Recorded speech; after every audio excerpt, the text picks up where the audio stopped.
I just got to say it. Enough of the God's not mad at you messages and the what you just saw. He gets us. Yeah. You as a Jewish person can't just go to Egypt. It's not that God's not mad at you. God is grieved. There are things that we need to do in this season. There are things that you are called to do in this season, and He is depending on you. Today, we have some really, really powerful content we want to share today. But before we get in, check out this video, and we will get right back with you. There was a mother and a father who had a son. They lived in a small village and didn't have much money, but they were happy. One day, they heard the head of their country was sending soldiers to their town because he thought they were part of an insurrection. The young family decided to flee. They grabbed only what they could carry and ran. They hiked for days, wondering if soldiers might still be following them. They were scared, hungry, and exhausted. But they were far away from the atrocities taking place in Bethlehem. That's all Mary and Joseph wanted, a safe place to call home.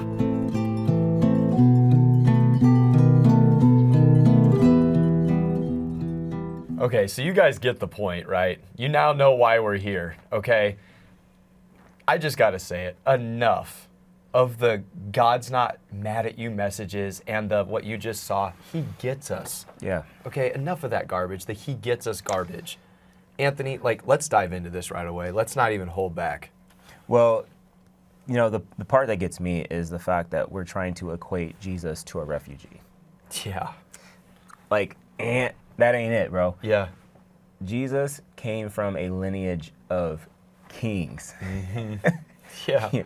So just that alone should give you a clue of who He is, and that He is not a refugee, someone who just happens to be misplaced and is struggling to, find solitude and trying to find, I don't know what the word is I'm looking for, but trying to find a safe place. Yeah. That's not what that is, and not what that was at all.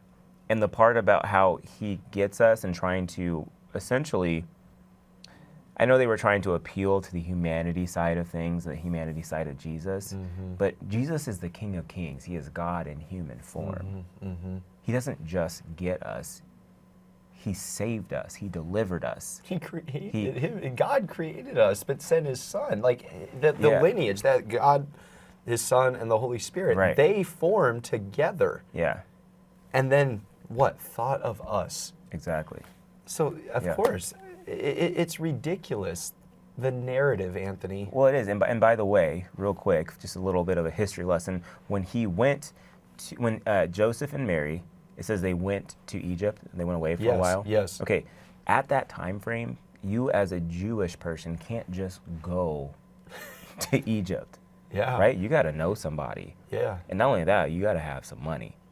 So I will just leave that right there, because that is a topic for a different day. But the whole point of him being a refugee is not even close to comparison of that situation and what they were doing. Yeah. It's just, the part that I get tired of is these watered down messages of people talking about common sense. We understand this stuff, okay?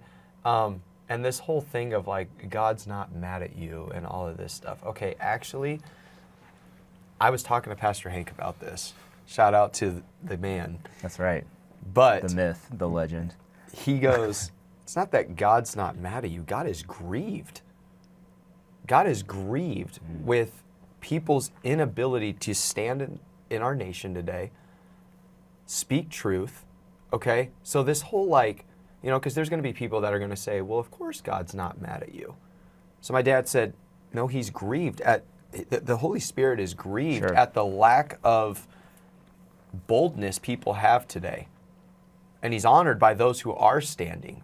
But I feel like we've got to connect with the heart of God, where it's when He talked to Abraham about Sodom and Gomorrah, and Abraham was like, if you can just find one righteous, and I'm like, the Lord is sitting there having that conversation, and they're trying to break it down. Is there even a righteous?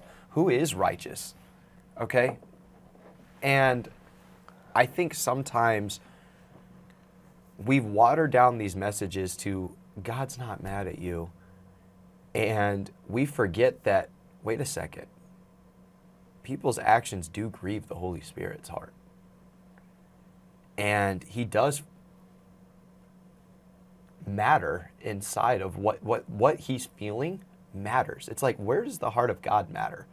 We're so worried about, okay, self-help, previous episode, and how we feel. What about the heart of God? How does he feel? Yeah. We're always worried about how we look to ourselves, to our friends, to other people. And it's like, what about how you look to God? And so these messages of like, God's not mad at you, like that is not fixing culture. That doesn't fix culture. Right. Okay? Everybody should know if God was truly mad at us, he never would have sent Jesus to save us. Okay? No, God is grieved at people's inability to step up and preach the gospel boldly and also be confrontational against wickedness, sin, pervertedness. The list goes on and on and on. That is ultimately what the Lord is upset with.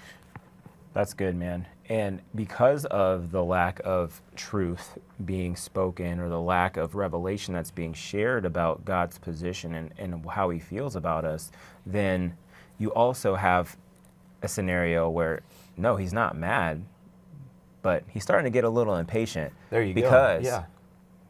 there are things that we need to do in this season. There are things that you are called to do in this season, and he is depending on you to come to the understanding of who you are through him and what you have been called to do in this season. And I think God's waiting on us.